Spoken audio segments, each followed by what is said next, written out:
my job was a research analyst at a stock brokerage firm. So my first attempt at business was, that's what I know. So what did I do? Did I leave my business, my job immediately? No. And I know some people do that, but I just started after work, helping a few clients, giving them some advice on stocks. And it got to a point where I asked myself, it was not about the money. The money was nowhere close to what I was earning. What would happen if I gave this my full-time job? Because no matter what, if I'm working somewhere 8 to 5, and then attempting a few hours of running my consultancy on the side, there's a limit to where it's going to go, especially given that the format was about my ability to put my own time into the business. There are people who structured businesses where they completely set up infrastructure that is independent of them. They've got people, they've got offices, they've got all that. So that's different. But for me, it was about me giving clients advice. So that was always going to be dependent on the amount of time I personally can put into the business. So at some point, I've tested the concept, and I want to encourage anyone thinking about transitioning to do something called proof of concept. Test it out. We're always waiting to get 100 clients, but have you tried it with 1 or 2 or 3? Yeah, just do proof of concept, because I think we also want instant gratification. So we're like, I'm leaving everything I know and I'm going into business, and my business plan, because our initial business plans always project profit from the word go. Yeah. So my initial business plan has showed me I'll break even in 3 months. Well, that may not be your reality. Yeah. So just do proof of concept with the time that you have. Sorry, I have a curtain here disturbing me. Just give me a minute.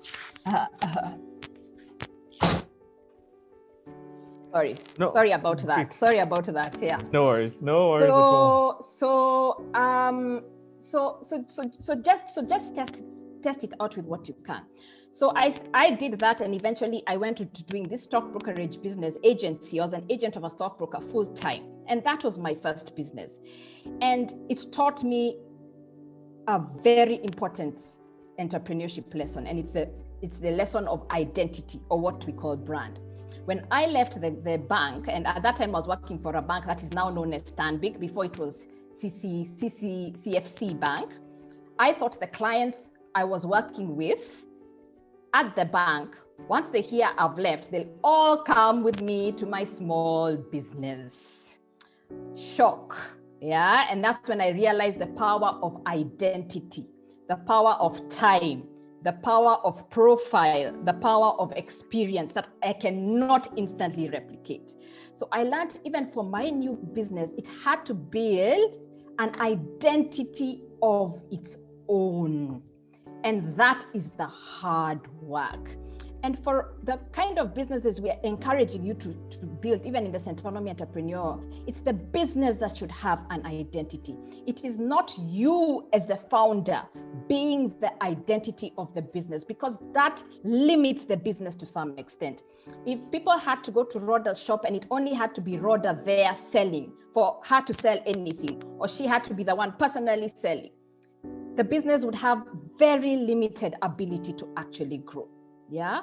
So we've got to move past thinking about ourselves as the business. And I think what Kingori and Waceke were talking about money, the problem is that even if we don't move beyond thinking that, understanding that the business has a separate identity, even with money, our fundamental problem when we can't pay ourselves is because we're thinking about all that money as one, instead of thinking the money is separate. My money is my money. The business money is the business money. Because I work for the business should pay me some money, but then I treat that money as separate. But I'll come to that later.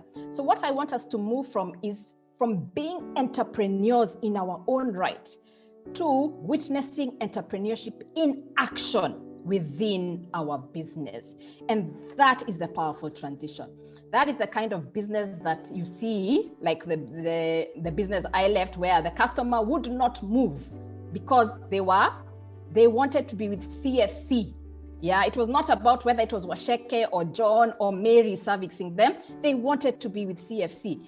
Then you're witnessing entrepreneurship in action. So they had protection, even with their clients. They didn't know I tried to steal their clients, but even with their clients, they had protection from me, because it's about entrepreneurship in action. So I want you to start looking at your business and ask yourself, do I want to be the entrepreneur? Of course, you're running the business. You are an entrepreneur. But do I want to transition from that where I see entrepreneurship in action? In other words, where entrepreneurship works for me? Or do I want to carry the burden of being the sole entrepreneur? And for me, there are three fundamental things, mindsets that you have to witness entrepreneurship in action. The first one is a problem-solving mindset. Many of us think about business as ideas, or we think about business as a way to sustain ourselves. Of course, it's born from ideas. Of course, business helps us meet our bills and our survival. But the root must be about problem-solving mindset. And I can just give you the way we started the Centonomy classes. At first, I was doing financial planning for people one-on-one. So I'd go to them, I sit down with them, I help them with their budget, or I help them tailor-make an education plan for their kids, And you can look at that and say, yes, I was solving a problem for them on an individual basis. And what it did for me, it was the proof of concept. There was no large investment at that point. It was simply my time. There was no office, there was no people, it was me. And can I have enough money to put fuel in my car to reach the clients? That was my prayer every day. That is the problem I had then. Will my car, the fuel be enough? And I did have many moments when I got there just in the nick of time before the car went off and prayed that the client would pay me in cash immediately. A check would not help me at that point. But after doing a couple of these, I started seeing a bigger problem. I was solving a problem, what I knew how to do, a budget, an education plan, some, of course, stock brokering investments. But when I looked at the problem the client had, it was about financial security. It was about financial freedom. And this is where, and as entrepreneurs, we have to put our egos in check and understand when you're out to solve a problem, you will get a humbling moment where you realize you are not the sole solution provider. Because I realized, yes, I was able to handle small bits of their problem, and I could possibly have gone on like that. And if it was about me, it would have made enough money for me to sustain myself because they're paying me directly. But when you realize for them to reach financial freedom, they don't just need to know about shares, they need to know about property. They need to know about taxes. They need to know about estate planning, things that I do not have the expertise in doing. And also the problem of the one-on-one, another business problem was the one-on-one, because it was based on my time, growth was limited because I only have 8 hours a day.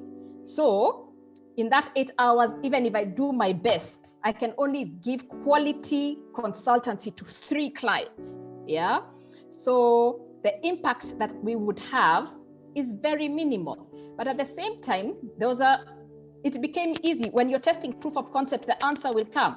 80% of them had the same problem. So I was like, if we put these 10 people in a room together and have one class on budgeting, all of them will learn what to do. If we have another class on your balance sheet, another class on debt, another class on this, all of them will learn, But they need to learn more than I can teach. So that once you have a problem-solving mindset, you immediately start looking for ways of how the business grows.